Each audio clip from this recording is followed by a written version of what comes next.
अस्सलामुअलैकुम दोस्तों, जहां एक तरफ इजराइल फ़लस्तीनी बेगुनाह मुसलमानों की खून से होली कर रहा है, रोज़ रोज़ उन पे जुल्म के एक नए पहाड़ तोड़ रहा है, वहीं दूसरी तरफ उसका सामना करने के बजाय अरब देशों को वो आपस में लड़ते हुए एक बार फिर नज़र आ रहे हैं। मैं ऐसा क्यों कह रहा हूँ?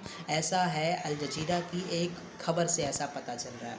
अल जज़ीरा में जो लेबनानी अल जज़ीरा में एक ऐसी खबर आई है कि जो लेबनान के फ़ॉरेन मिनिस्टर हैं, उनका नाम है चर्बिल वहबे।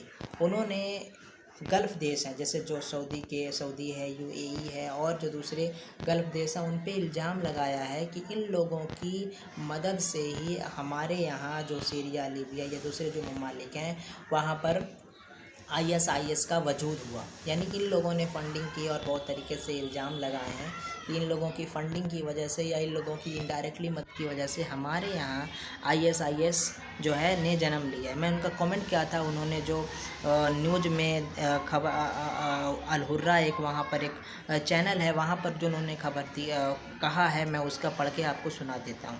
Saudi Arabia has summon the Lebanese ambassador to protest again in Sunday remark by the Lebanese foreign minister Charbel Wehbe who made critical comment about the Gulf states. ये तो वही बात हो गई कि उन्होंने जो कमेंट किया उसके बाद जो है वहाँ लेबनान के एम्बेसडर को अरब ने और यूएई ने बुलाया और उनको फटकार लगाई। और दूसरी तरफ क्या है, in a television interview on Monday Wehbe appeared to the blame Gulf nation for the rise of the ISIS armed group of the Levant group region.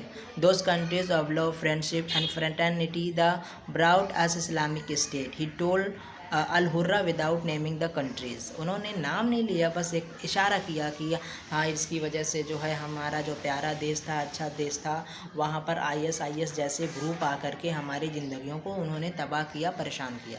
तो ये इनडायरेक्टली उन्होंने कहा था, चूँकि उन्होंने कोई सी मुल्क का नाम नहीं लिया लेकिन गल्फ़ शब्द का इस्तेमाल किया, जिससे पता चलता है कि उनका इशारा किसकी तरफ था।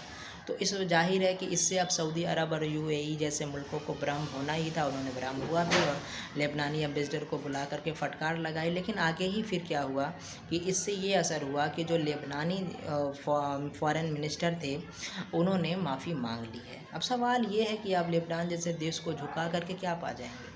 चलें ठीक है, अगर दम है तो इज़राइल को झुकाएं ना।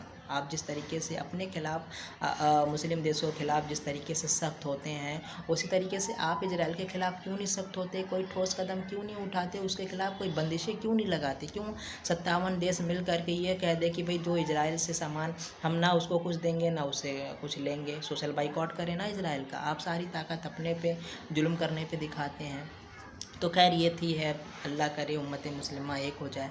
इंशाअल्लाह मिलते हैं नेक्स्ट वीडियो में, तब तक के लिए शुक्रिया, थैंक यू।